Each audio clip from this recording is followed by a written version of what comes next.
I sat in the hallway of Maplewood Community Hospital, hands pressed together so tightly my knuckles turned pale. The fluorescent lights above hummed faintly, reflecting off the polished linoleum floors that smelled faintly of antiseptic and floor wax. It was late afternoon, the kind of gray Ohio day that looked like it could rain at any moment. I barely noticed. All I could hear was the echo of my own heartbeat and the sound of my daughters crying from somewhere behind the closed doors of the pediatric wing. Sophie had fallen again. My sweet 7-year-old girl with those big, questioning eyes and hair like spun gold had bones as fragile as porcelain. One wrong step on the living room rug and her tiny frame had crumpled under her own weight. Another fracture. Another trip to the ER. Another bill I didn't know how we would pay. I pressed my palms to my eyes, willing the tears back. I couldn't cry here, not in public, not where strangers could see a mother falling apart. But the truth clawed at me. I was falling apart. I was tired of the sound of casts being cut off and replaced, of painkillers and wheelchairs, of hushed conversations with doctors who said things like chronic condition and long-term care. I was tired of watching Sophie smile through it all. That fragile, heartbreaking smile of a child who had learned far too early how to be brave. Mrs. Whitman. I looked up to see Dr. Julia Ramirez, her face professional but kind, standing in the doorway. She's resting now. The break isn't as bad as last time, but we need to schedule another scan to check for microfractures. I nodded, my throat too tight to form words. When Dr. Ramirez left, I dropped back onto the bench and stared at the floor. This was our life now. Hospital visits, therapy sessions, medical bills stacking up like a cruel joke. Ethan, my husband, was working double shifts at the auto shop just to keep us afloat. I picked up extra evening shifts at the nursing home when I could. Still, it felt like we were treading water with weights tied to our ankles. And the house, our little one-story, wood-paneled house at the edge of Maplewood that used to feel cozy now felt suffocating. Every corner had been padded, every edge child-proofed, every rug removed. Yet no matter how careful we were, Sophie's bones still betrayed her. Sophie never complained. That was what hurt the most. She'd say things like, "Don't worry, Mommy, I can still draw," and she'd sit on the couch with her sketch pad, smiling through the pain. She loved drawing so much. Houses, flowers, animals, anything that made her feel like a normal kid. I thought of Ethan, probably hunched over an engine at that very moment, oil on his hands and exhaustion on his face. He'd barely looked at me this morning before rushing out the door.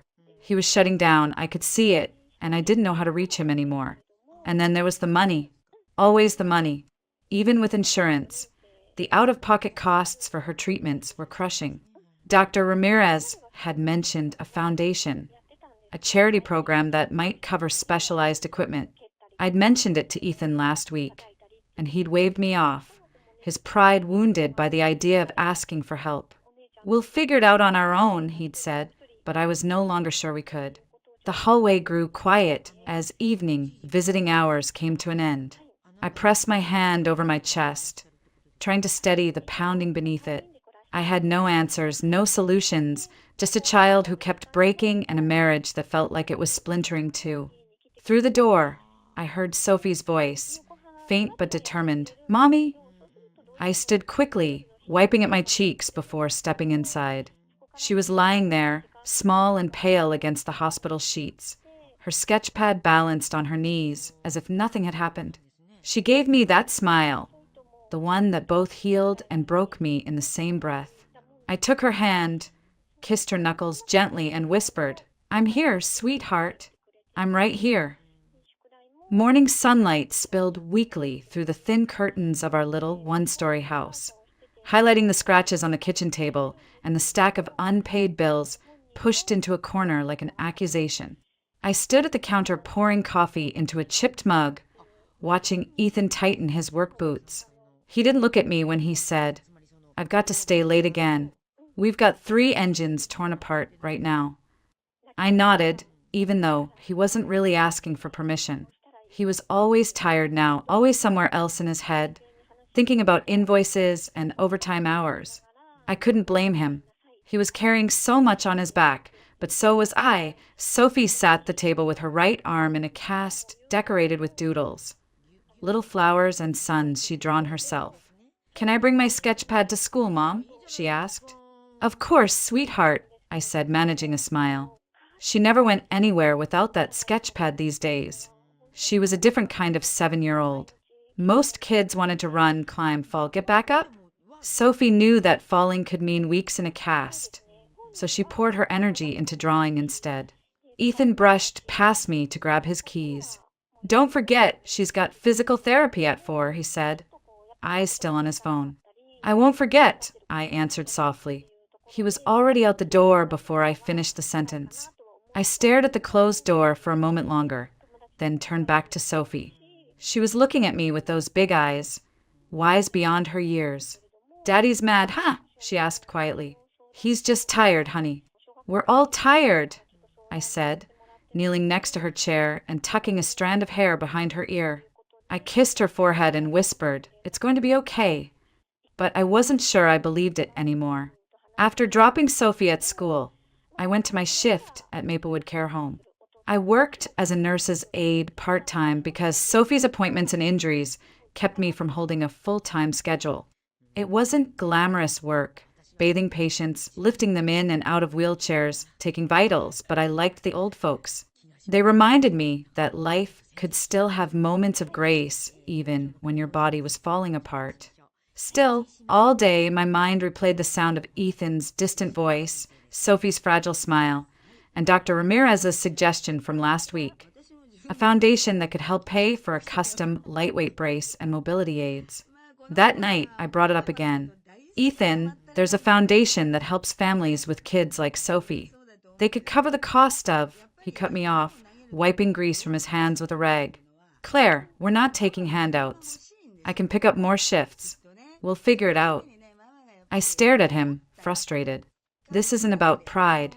It's about Sophie's life. She could move better, maybe even play outside like the other kids. "Like the other kids," he snapped, dropping the rag on the table. "She's not like the other kids, Claire, and no brace is going to change that. I'm doing everything I can." "What are you doing? Part-time hours? You think a charity is going to fix all this?"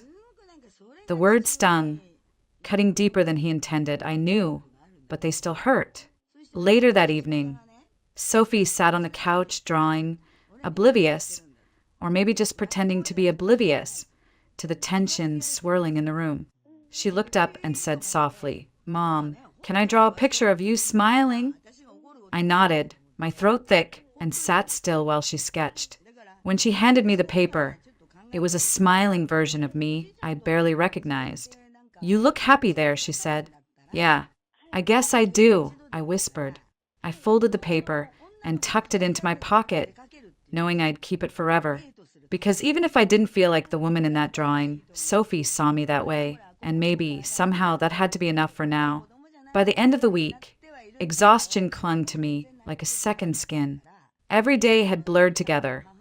Waking up before dawn, making lunches with one hand while checking Sophie's medical forms with the other, rushing to work, picking her up for physical therapy, and then crawling into bed long after Ethan had already passed out on the couch.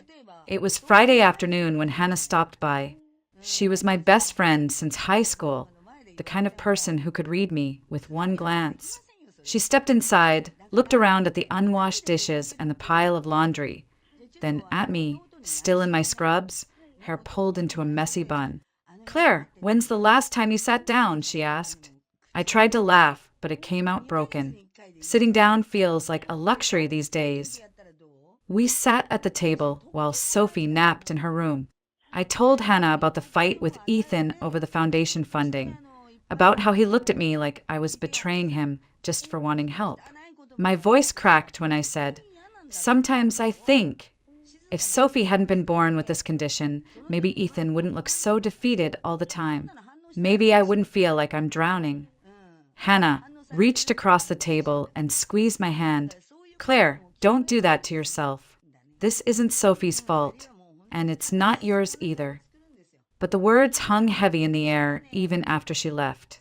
That evening, Ethan came home late, covered in grease, smelling like motor oil and frustration. He barely said hello before heading to the shower. I reheated dinner and waited, feeling the silence stretch thin as glass. When he finally sat down, I tried to talk. Ethan, we need to figure out a plan. The bills are stacking up, and Sophie, he cut me off, rubbing his eyes. I'm working 60 hours a week, Claire. What else do you want from me? I clenched my jaw, trying to stay calm. I want us to be on the same team. I want to stop feeling like we're falling apart every time another bill comes in. He slammed his fork down. We're on the same team. But you keep talking about some charity, like we can't handle our own life. I don't want their pity. Pity. My voice shook. This isn't about pity. It's about Sophie walking without fear. It's about her not having to live every day like she's made of glass. He pushed his chair back hard enough to scrape the floor. You think I don't know that? You think I don't see her? I fix cars all day and still can't fix my own kid. The words hit me like a punch. And for a moment, we just stared at each other, two people so tired, so desperate, neither knowing how to bridge the gap between us. Sophie woke up from her nap and shuffled into the kitchen, rubbing her eyes. She froze when she saw us. Are you mad? She asked softly. Ethan knelt, forcing a smile. No, sweetheart. We're just talking. But she wasn't convinced. Kids always know more than you think. She went to the living room, sketchpad in hand, curling up on the couch without another word. I watched her draw, my chest aching. She shouldn't have to hear us fight. She shouldn't have to carry our fears on top of her own. Later, when Ethan went to bed, I sat on the couch and whispered to myself, we can't keep living like this, but I had no idea how to change it. The breaking point came on a Tuesday night, one of those evenings when everything felt like it was stacked against us. I had just gotten home from my shift. Sophie had a math worksheet crumpled on the kitchen table, and Ethan was still in his work boots, staring at a half-eaten sandwich. The silence was heavy, and for some reason it made my skin crawl. Did you pick up Sophie's prescription? I asked, trying to keep my voice steady. He didn't look up. Forgot. I'll get it tomorrow. Tomorrow? She needs it tonight, Ethan. She's in pain. He finally met my eyes, and I could see it. Weeks of exhaustion, frustration, and anger bubbling under the surface. I'm doing the best I can, Claire. I can't be everywhere at once. I gripped the back of a chair. I'm not asking you to be everywhere. I'm asking you to care enough to do one thing right now when she needs you. His face hardened. Don't you dare say I don't care. I'm killing myself out there to keep this family afloat. I heard Sophie's footsteps from the hallway, but ignored them. Too angry to stop now. You think killing yourself is helping? You're shutting down, Ethan. You're here, but you're not really here. And I'm drowning alone while you keep pretending we're fine. We are fine, he snapped, slamming his hands on the table. You just can't stop looking for someone else to fix everything. That foundation you keep talking about like we're some charity case. I felt something inside me snap like a thread stretched too tight for too long. My voice rose before I could stop it. If Sophie hadn't been born with this condition, maybe we wouldn't be here. Maybe we wouldn't be falling apart every single day. The room went silent, except for a tiny gasp. Sophie was standing in the doorway, clutching her sketchpad to her chest. Her eyes were wide, what with tears that hadn't fallen yet. You wish I wasn't born, she whispered. My stomach dropped. Sophie, no, I didn't mean, but she was already backing away, shaking her head, her small shoulders trembling. You don't want me, her voice cracked before she turned and ran to her room, the door slamming like a gunshot. Ethan stared at me, his face pale with disbelief. What the hell did you just say? I didn't mean it like that, I said, my voice breaking, but he stepped back as if I were someone he didn't recognize. Yeah, well, she heard you, he said coldly. He grabbed his jacket and headed for the door. Ethan, don't. But he was already gone, the door slamming behind him, leaving me in the kitchen with nothing but the echo of my own words. I pressed my hands to my mouth. I wanted to take it back, erase it from the air, erase it from Sophie's memory, but it was too late. Those words were out there now, floating like poison. From behind her closed door, I heard her crying, quiet, broken sobs that shattered something inside me. I sank to the floor, clutching my knees. Oh, God, what have I done? Outside, I could hear the faint murmur of voices, Deborah Collins, the neighbor, talking to someone near the fence. She must have heard everything. And I knew how fast things traveled in Maplewood.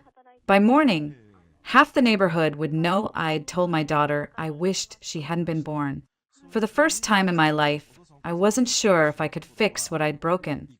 Morning light crept into the house like an uninvited guest, cold and harsh. I hadn't slept. I sat on the edge of the couch, still in yesterday's clothes, listening to the silence that came after Sophie's tears had finally stopped sometime past midnight. Her door had stayed shut. Ethan never came home. The words I'd said the night before echoed in my head like a siren I couldn't silence. If Sophie hadn't been born with this condition, maybe we wouldn't be here. It didn't matter what I meant. What mattered was what she heard. By the time Sophie padded out of her room, clutching her sketch pad like a shield, her eyes were red and swollen. She wouldn't meet my gaze. I crouched down, reaching for her hand. Sweetheart, about last night, I didn't mean what I said. I was angry and tired, and she pulled her hand back gently. Can I go to school early? Her voice was small, flat, as if all the sparkle had been scraped out of it. I swallowed hard. Sure, baby. After dropping her off, I headed to the grocery store. That's when it started. 2 women by the produce aisle lowered their voices, but not enough. Did you hear about Claire Whitman? Told her kid she wished she wasn't born. My stomach twisted. I turned the corner quickly, pretending I hadn't heard. But I had. By afternoon, I knew Deborah Collins had talked. She was out watering her roses when I came home, her lips pressed in a line of faux sympathy. Morning, Claire. I hope Sophie's doing all right after, last night. Her eyes lingered like she was waiting for me to confess. I tightened my grip on the grocery bag. She's fine, I said curtly, heading inside before she could add another dagger of small-town pity. Inside, the silence pressed down heavier than before. Ethan still hadn't come home. His phone went straight to voicemail. I paced the living room, trying to figure out what to do next, until Hannah showed up without calling. She stepped inside and shut the door behind her. Okay, what happened? I just heard from someone at the school, and they're saying. She stopped at the look on my face. Oh, Claire! Tears welled in my eyes. I didn't mean it, Hannah. I was so angry, so scared, and it just came out. And she heard me. My voice cracked as I added, I don't know how to fix it. She thinks I don't want her. Hannah sat me down and held my hands. Listen to me. You made a mistake, yes, but you love that little girl. She knows it, even if she's hurt right now. But you need to show her, with actions, not just words. I wiped at my cheeks. I don't even know where to start. Ethan's gone.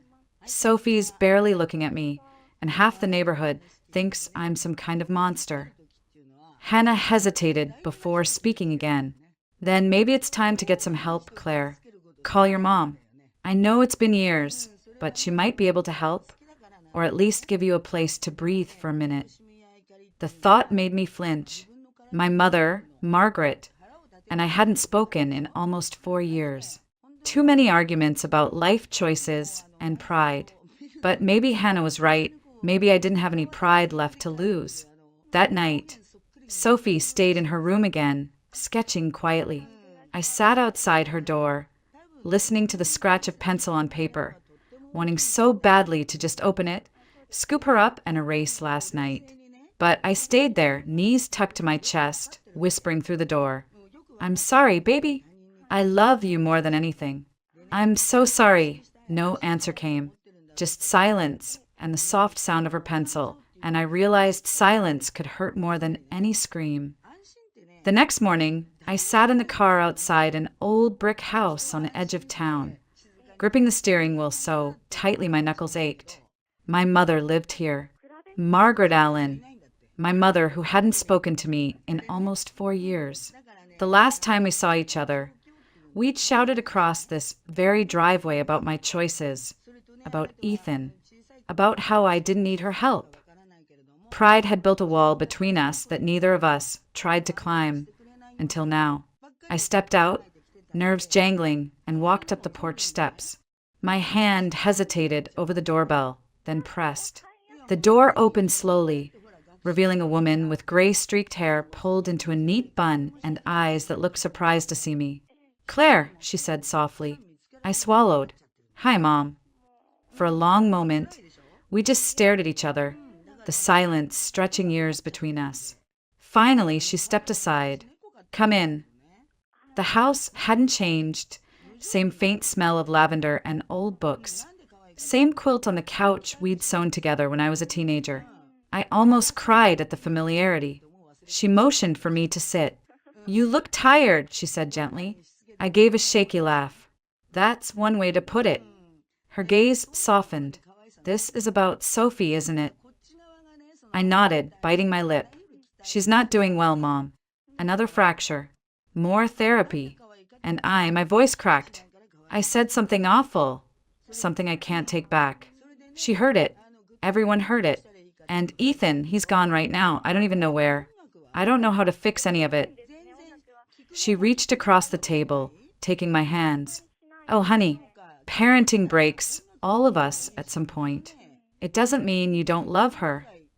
Tears blurred my vision. I love her more than anything. I'm so scared all the time. We sat quietly for a moment before she rose and walked to an old writing desk, pulling out a small lockbox. She opened it, revealing documents and a savings passbook. "I've been putting money aside for years," she said. "I thought you'd never take it, so I didn't mention it. But maybe it's time you know." I blinked. "Mom, I can't take your money," she smiled faintly. "It's not just money. A friend of mine, Walter Hughes, you might remember him from church, started a foundation a few years back. They help kids with rare conditions. He told me once, if you ever know a family who needs us, send them my way." I didn't push before because of how things ended between us. But Claire, this is why he built it. For kids like Sophie. Hope flickered in my chest, small but real. "You think he could help her?" "I know he can," she said firmly. "He funds custom mobility devices, therapy programs, things regular insurance doesn't touch. And he'd do it for Sophie in a heartbeat." I wiped my eyes. "Mom, thank you." She squeezed my hand. "Let's not waste any more years being stubborn, okay?" For the first time in years, I stood and hugged her. She stiffened for a moment, then melted into it, holding me tight. "You're still my girl," she whispered. "And Sophie's my granddaughter. Let me help you this time." As I drove home later, I felt something I hadn't felt in weeks. Relief. Real, tangible relief. There was a path forward now. Through Walter Hughes. Through this foundation. Through maybe even healing with my own mother. When I walked in the door, Sophie was curled on the couch sketching as usual. She glanced up, guarded but curious. "Where were you, Mommy?" I knelt beside her, brushing a stray hair from her face. "I went to see Grandma, and I think we found someone who can help you walk easier, sweetheart. Someone who believes you can do more than just sit and draw." Her eyes widened, a tiny spark of hope flickering there. "Really? Really?" I whispered, hugging her gently. For the first time since everything fell apart, it felt like maybe, just maybe, we were going to be okay. 2 days later, we met Walter Hughes. He was taller than I remembered from my childhood memories of church picnics. A man in his late 50s with kind eyes and the firm handshake of someone who'd spent his life building things. He welcomed us into his modest office, walls lined with photos of kids who had received help from his foundation. "I read Margaret's message," he said, smiling at Sophie. "She tells me you're an artist." Sophie held up her sketch pad shyly. "I like to draw flowers and houses and people sometimes." Walter crouched down to her level. Well, that's good because we're about to draw a whole new picture for you. A picture where you move around easier. He explained that the foundation could provide a custom, lightweight brace and adaptive crutches, designed specifically for kids with brittle bones. This isn't about pity, he said firmly, looking at me. This is about potential. Every kid deserves a chance to do a little more, to feel a little freer. Sophie's face lit up in a way I hadn't seen in weeks. She traced the edge of her cast and whispered, "Will it hurt?" Walter shook his head. "Nope. It'll feel different, but not painful. And we'll have a therapist show you exactly how to use it." For the first time since that awful night, I felt a genuine smile tug at my lips. "Thank you, Walter. You don't know what this means." He chuckled. "I do, Claire. Trust me, I do." That afternoon, Sophie was fitted for her new brace. She wobbled at first, but when the physical therapist, Linda, coached her, she took 2 careful steps, then 3. Her eyes widened. "Mom, I'm doing it," she said, excitement trembling in her voice. I clapped, tears stinging my eyes. "You are doing it, sweetheart." When we got home, Sophie went straight to her room and drew for over an hour. When she emerged, she handed me a drawing. A little girl standing on 2 legs, smiling wide, a brace on her leg and a sun overhead. She'd written at the bottom, "Me, walking like everybody else." I had to turn away so she wouldn't see the tears sliding down my cheeks. Ethan still hadn't come home. He'd sent a brief text saying he was staying with Marcus, his co-worker, to clear his head. It hurt, but part of me understood. He'd been carrying his own storm. That night, Marcus called me. "Claire, I think you should know something," he said, voice steady. "Ethan's been blaming himself for everything. Sophie's condition, the bills, even what you said. He's talking like he's failed as a husband and father." I swallowed. "Marcus, can you talk to him?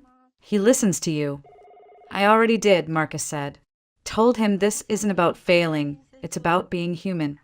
And about stepping up instead of running away. I think he's starting to get it." After the call, I sat on the couch, looking at Sophie curled up under a blanket, her sketch pad still on her lap, even as she drifted to sleep. For the first time in weeks, I felt hope seeping back into our lives. It wasn't just about braces and therapy. It was about second chances, about finding a way back to each other. The next morning, as Sophie practiced walking between 2 parallel bars at the therapy center, she looked up at me and said, "Mom, maybe I can draw me running one day." I laughed through tears. "Yeah, sweetheart, maybe you can." The therapist smiled, wiping her hands on her scrubs. "She's strong, Claire. Stronger than you think." And I believed her. For the first time, I really believed her. It was late evening when I heard the crunch of tires on our gravel driveway. Sophie was in her room, finishing a drawing, and I was folding laundry at the kitchen table, trying not to think too much. The front door creaked open, and there he was, Ethan, standing in the doorway like he wasn't sure if he was allowed to come inside. For a moment, neither of us spoke. Then he set his bag down and said, quietly, "Marcus told me about the brace and about your mom." I nodded, unsure of how much he knew. "We found help, Ethan. Walter Hughes's foundation is covering the therapy. Sophie's walking a little already." His eyes softened, guilt flickering in them. I should have been here for that. I put the laundry aside and stepped closer. "You were hurting too. I get it, but Ethan, we can't keep running from each other. We have to be on the same side. For Sophie, for us." He ran a hand over his face. "I know. I thought if I just worked harder, it would fix everything. But all I did was disappear when you needed me most." He looked up, his voice breaking slightly. "And I left you alone after you said that thing. Claire, she's just a kid." Hearing those words, "I know," I said quickly, tears rising again. "I hate myself for it. I didn't mean it, Ethan. I was drowning and it came out all wrong. But it's stuck in her head now, and I don't know how to make her believe I love her." He stepped closer and took my hands. "Then let's show her. Together." We walked to Sophie's room. She was sitting cross-legged on the floor, sketch pad in her lap. She looked up, surprised to see Ethan. "Daddy." "Hey, sweetheart." He knelt, opening his arms, and she climbed into them without hesitation, clinging to his neck. "I'm sorry I wasn't here," he whispered. "I'm sorry for leaving you and Mommy. That wasn't right." Sophie nodded, pressing her face into his shirt. Then she glanced at me, her eyes hesitant. "Do you still wish I wasn't born, Mommy?" My heart cracked. I dropped to my knees beside them. "No, baby, I don't wish that. Not ever. I love you so much it scares me sometimes, and I was scared when I said that. I never should have let those words come out." I cupped her cheeks gently. "You are the best thing that's ever happened to me." For a long moment, she just looked at me, then threw her arms around my neck. "I love you, Mommy." "I love you too, sweetheart. Always." Ethan wrapped his arms around both of us, holding us close, and for the first time in weeks, we felt like a family again. The next day, Sophie wanted to show us her progress at therapy. As she walked carefully with her new brace, a few neighbors, including Deborah Collins, gathered by the sidewalk. Deborah had that tight smile of someone who wanted to say something, but didn't know how. When Sophie finished her steps, she turned, beaming. "I did it, Mommy. Daddy, look." We clapped, cheering, and Deborah stepped forward. "Claire," she said softly, I might have repeated something I shouldn't have. I judged too quickly. I'm sorry." I took a deep breath, choosing grace over anger. "Thank you, Deborah. Sophie's doing better now, and that's what matters." Deborah crouched to Sophie's level. "You're very brave, young lady. Keep showing us how it's done." Sophie smiled shyly, clutching her sketch pad like it was part of her. "I'm drawing me walking today," she said. Deborah nodded. "I hope you'll show me when you finish." For the first time in weeks, I felt the weight on my chest ease. Not everything was fixed, but we were finally moving in the right direction, together. A week later, the therapy center buzzed with soft music and the low hum of conversation. Today was Sophie's big day, her first full walk across the practice floor without support from the parallel bars. The therapist, Linda, crouched at one end, holding her arms open like a finish line. Sophie adjusted her brace, clutching her sketch pad in one hand for courage. Ethan stood on one side of the room, phone ready to record, and I stood on the other, hands clasped tightly together. "You can do this, sweetheart," I said softly. She nodded, her small face set with determination. "I'm ready." Linda stepped aside and Sophie began. One step, careful but steady. Another step, then another. Her legs trembled, but she kept going, her eyes fixed on us. When she reached the end, she burst into a grin, so wide it nearly split her face. "I did it," she shouted, her voice echoing in the quiet room.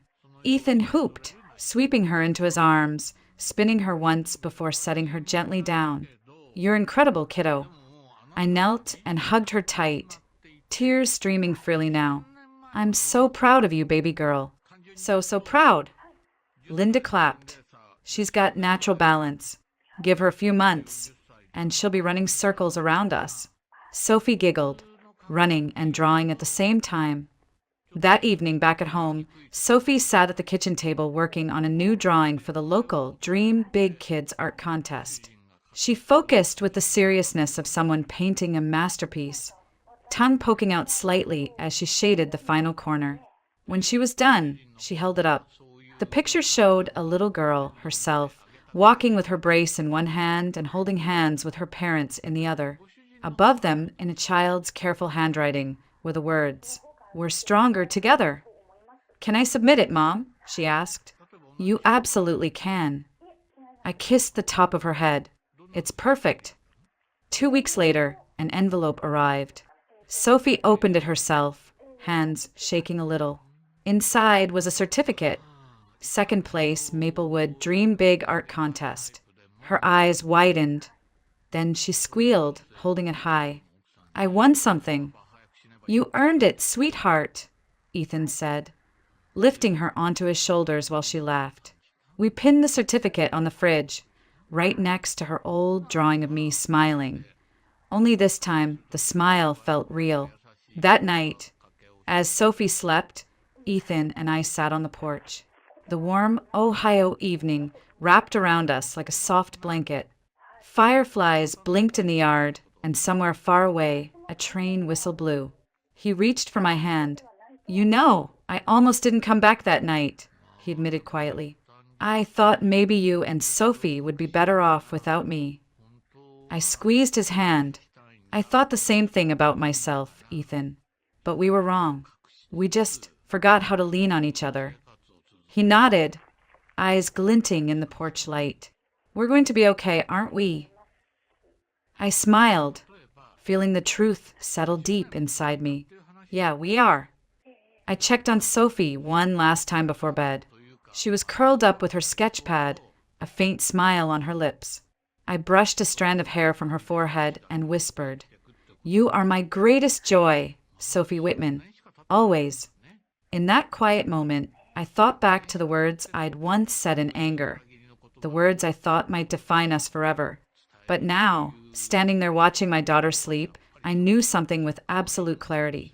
Sometimes life gives you battles you never asked for, but it also gives you reasons to keep fighting. Sophie wasn't our burden. She was our miracle.